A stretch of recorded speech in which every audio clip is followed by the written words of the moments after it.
की शुरुआत होती है, हम एक शख्स को देखते हैं जो कि एक जंगल के पास अपनी गाड़ी से आया था और उसी जगह हम एक लाश को देखते हैं।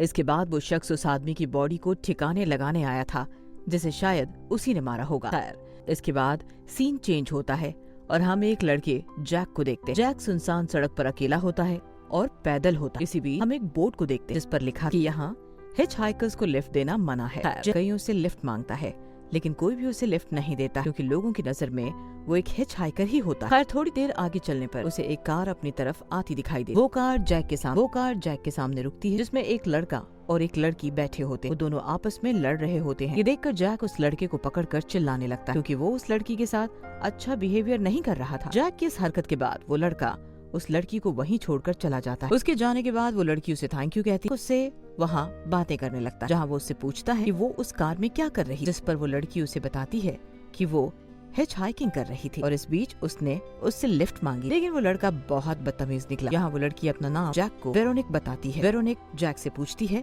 कि वो कहाँ जा रहा है, जिस पर जैक उससे कहता है कि वो अपने घर इंग्लैंड जा रहा है। जैक भी उसके घर के बारे में, जिस पर वो बताती है का तो कोई घर ही नहीं, वो तो बस ऐसे ही घूमती फिरती रहती है। खैर, इसके बाद वो दोनों साथ ही रहते हैं ताकि एक दूसरे की कंपनी में रह सके। जैक कई कार से लिफ्ट मांगता है लेकिन इसका कोई फायदा नहीं होता क्योंकि उसे कोई भी लिफ्ट नहीं देता।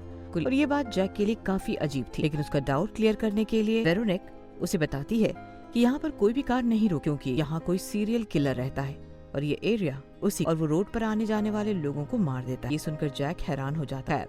रात होने के बाद वो दोनों वहाँ आग जलाते हैं और साथ में रहते हैं। बैठे बैठे वो दोनों एक दूसरे से बातें करने लगते हैं। बाद में वेरोनिक उससे पूछती है कि उसके पास कोई बैग क्यों नहीं, जिस पर वो कहता है कि उसका बैग स्टेशन पर ही चोरी हो गया था। उसका सब कुछ चोरी हो गया सिवाय उसके पासपोर्ट के। यहाँ वेरोनिक उसका पासपोर्ट देखती है और मुस्कुरा। जैक वेरोनिक से पूछता है क्या उसे डर नहीं लग रहा, मतलब एक लड़का जो इतने सुनसान में उसके साथ, जिससे वो पहले कभी नहीं मिली, हो सकता है वही किलर। ये सुनकर वेरोनिक उसे पूरे कॉन्फिडेंस के साथ कहती है कि उसे पता है कि वो किलर नहीं, जिस पर जैक उससे कहता है कि उसे कैसे पता वो किलर नहीं। इसका वेरोनिक कोई जवाब नहीं। सुबह उठने पर जैक देखता है कि वेरोनिक वहाँ पर नहीं। जैक जल्दी से उसे ढूंढने लगता है। तभी वेरोनिक उसे पास के एक तालाब में नहाते हुए वेरोनिक उसे तालाब में बुला लेती है। वहाँ आकर जैक काफी रिलैक्स फील करता है। यहाँ दोनों बातें करने लगते हैं और बातों ही बातों में जैक वेरोनिक को उसकी एक्स के बारे में बताता है और कहता है कि उसकी एक्स ने उसे सिर्फ उसके बेस्ट फ्रेंड के लिए छोड़ दिया। ये सुनकर वो कहती है कि उसे उसके एक्स को भूल जाना चाहिए।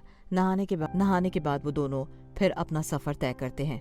इसी बीच जैक एक और कार को हाथ देता है और इस बार वो कार रुक भी जाती है। जैक उस कार के पास जाता है जहाँ उसे एक आदमी मिलता है जिसका नाम ग्रिजार्ड। जैक उससे कहता है कि उसे इंग्लैंड जा, लेकिन ग्रिजार्ड उसे कहता है कि वो उसे इतनी दूर नहीं छोड़ सकता क्योंकि उसे भी ज्यादा दूर नहीं जाना। उन दोनों को लिफ्ट देने के लिए मान जाता है। वेरोनिक और वो दोनों उस कार में बैठ जाते जहाँ वेरोनिक ज्यादा कंफर्टेबल फील नहीं कर पा रही। यहाँ ग्रिजार्ड उन दोनों से बातें करने लगता है और उसका बिहेवियर भी काफी अजीब हो। और आपने ध्यान ना दिया हो तो ये बता दूं, ये कार भी स्टार्टिंग में आए किलर की कार जैसी दिखाई दे। तो इसका मतलब ये है कि शायद ये लोग गलत कार में बैठ गए। खैर, यहाँ ग्रिजार्ड जैक से कहता है कि उसे रात में इधर से नहीं जा, वो चाहे तो उसके घर पर रुक सकता है, जिस पर जैक उसे मना कर देता है। लेकिन ग्रिजार्ड उसे उसी किलर के बारे में बताते हुए कहता है। उसके इतना कहने पर जैक उसके घर पर रहने के लिए मान जाता है। लेकिन वेरोनिक इस बात बिल्कुल, लेकिन जैक के कहने पर वो भी तैयार हो जाता है। ग्रिजार्ड उन्हें बताता है कि उसके घर पर सिर्फ उसकी वाइफ रहे, कोई भी दिक्कत नहीं। इतना कहने के बाद ग्रिजार्ड उसे अपने घर पर लेकर आया जो कि काफी बड़ा है। ग्रिजार्ड की वाइफ मैरी उनका स्वागत कर। ग्रिजार्ड के कहने पर मैरी जैक को उसका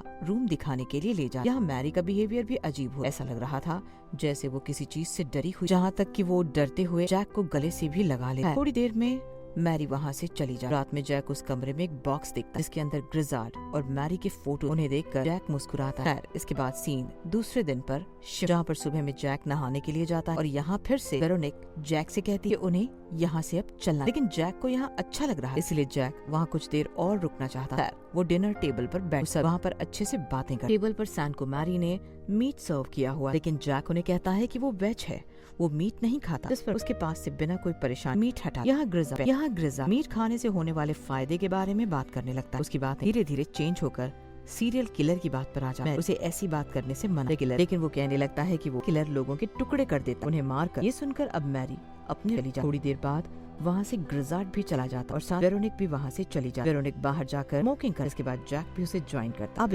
इसके बाद दोनों अपनी पास्ट लाइफ के बारे में बातचीत करने लगते हैं। यहाँ जैक वेरोनिक को उसके अब्यूसिव स्टेप डैड के बारे में बताता है कि वो उसे बहुत पीटा करता था, लेकिन एक दिन उसने उसके स्टेप डैड से फाइट बैक की और इसके बाद उसने उसे कभी परेशान नहीं किया। मैरी यहाँ बताती है कि जब वो छोटी थी तब उसका एक छोटा भाई था जिसके साथ वो हाइड एंड सीक खेला करती, लेकिन एक दिन उसके भाई का एक ट्रैक्टर से एक्सीडेंट हो गया जिसका जिम्मेदार वो अपने आप को मानता है। खैर यहाँ बात करने के बाद वो दोनों अंदर चले जाते हैं जहाँ किचन में मैरी भी होती है। मैरी की उंगली पर कट लगा होता है। वेरोनिक के आने के बाद वो मैरी की उंगली देखता है। खैर इसके बाद वो ग्रिजार्ड के पास जाकर बैठ जाता है जहाँ वो दोनों बातें करते हैं। इधर जब वेरोनिक अपने रूम में आती है तब वो वहाँ मेरी को पाती है। मेरी उसके सामान को चेक कर रही है, इसीलिए वो उससे गुस्सा हो जाती है। इसके बाद मेरी वहाँ से चली जाती है। रात में जैक जब सो रहा होता है तब वहाँ पर वेरोनिक आती है। इसके बाद दोनों इंटीमेट होते। सुबह उठने पर जैक को वहाँ वेरोनिक नहीं मिलती, जिसके बाद वो उसे ढूंढने लगता है। वो उसके बारे में ग्रिजार्ड से पूछता है। ग्रिजार्ड उसे बताता है कि वेरोनिक तो कब की यहाँ से जा चुकी है, लेकिन यहाँ ग्रिजार्ड की बातों पर उसे विश्वास नहीं होता, इसीलिए वो वेरोनिक को पूरे घर में ढूंढने लगता है। ग्रिजार्ड उसे बताता है कि वेरोनिक उसके लिए एक चीट भी छोड़ कर गई है। जैक उस चीट को देखता है और वो वहाँ से निकल जाता है। बाहर आकर वो वेरोनिक की राइटिंग उस चीट से मैच करता है, लेकिन वो राइटिंग वेरोनिक की नहीं। वो कुछ कर पाता उससे पहले कोई आकर उसे इंजेक्शन लगाकर बेहोश कर देता। जब उसकी आंख खुलती है तब वो अपने आप को एक गाड़ी में बंधा पाता है।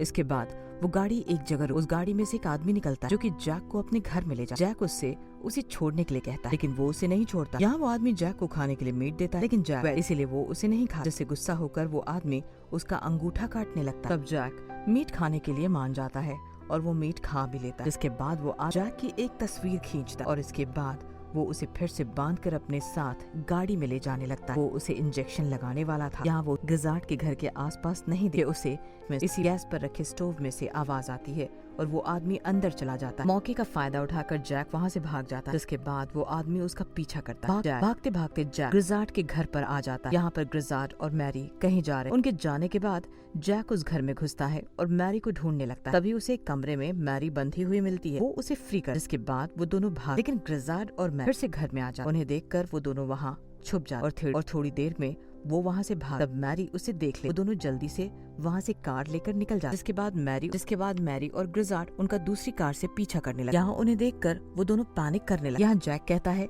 कि उन्हें पुलिस को इन्फॉर्म करना चाहिए, जिस पर वेरोनिक कहती है कि उनके पास इतना। आगे जाकर वेरोनिक उन्हें शॉटगन से वार करने लगा, जिससे उनकी कार डिसबैलेंस होकर क्रैश हो जाती। इसके बाद जैक और वेरोनिक कार से निकलकर भागने लगते और अभी ग्रिजार्ड की कार उनके पीछे। यहाँ वो कार से निकलकर उन्हें पकड़ने लगते, लेकिन वेरोनिक उन्हें शॉटगन दिखाकर वहाँ से भाग जाती। इसके बाद वो दोनों एक शेड में जाते, जहाँ पर वो उन्हें बाहर निकलने को कहता है। जैक की हालत खराब, इसीलिए वो एक जगह बैठ। वेरोनिक उस आदमी के सामने शॉटगन था, लेकिन शॉटगन में बुलेट्स नहीं, इसलिए वो ग्राइंडर उठा, लेकिन वो आदमी उसका प्लग निकाल देता, जिसके बाद शॉटगन रिलोड करता और उस आदमी पर तान देता। आदमी पीछे जाने लगता है, जिससे वो स्लिप होकर गिर जाता और उसके कंधे में एक पाइप घुस जाता है। वेरोनिक देखती है कि जैक बेहोश हो चुका है, इसीलिए वो उस आदमी के पास आती है जो कि उससे हेल्प मांगता है, लेकिन वेरोनिक उसे एक नाइफ से जान से मार। अगर आप अभी भी नहीं समझे तो मैं आपको बता दूं कि असल में वेरोनिक ही असली किलर और मैरी और ग्रिजार्ड उसके पेरेंट्स वेरोनिक के मर्डर को रोकना चाहते हैं, इसलिए वो दोनों जैक को बचाने के लिए उसे उनके घर से दूर और इतने सालों से वेरोनिक ही किलिंग करते हुए आए और उसके माँ बाप तो अब बस जैक को बचाना चाहते थे। खैर इसी बीच ग्रिजार्ड और मैरी वहाँ और वेरोनिक को अपने साथ बाहर ले जाते। वेरोनिक को वो गाड़ी में बिठा और वहाँ मैरी उससे कहती है कि आज तक वो ये सब करती और तो और उसने आज एक आदमी को मार दिया, पर वेरोनिक कहती है कि वो आदमी खुद ही स्लिप होकर गिरा। इसी बीच वहाँ पर जैक आता है और वेरोनिक को बचा। उसे अभी तक वेरोनिक की सच्चाई नहीं पता। यहाँ वो दोनों उसे सच बताने की कोशिश कर, लेकिन जैक उनकी एक नहीं सुनता। वेरोनिक धीरे से जाकर उसके डैड को कहती है कि अब वो फ्री है और वो अब जैक के साथ कहीं दूर चली जाए। इतना कहने के बाद जैक और वेरोनिक साथ में गाड़ी लेकर वहाँ से निकल जाए। यहाँ अब वेरोनिक डिसाइड करती है कि अब से वो किसी को भी नहीं मारा कर, क्योंकि अब उसके पास जैक जिससे वो प्यार कर। वेरोनिक के डिसीजन के साथ ही ये मूवी एंड हो जाए।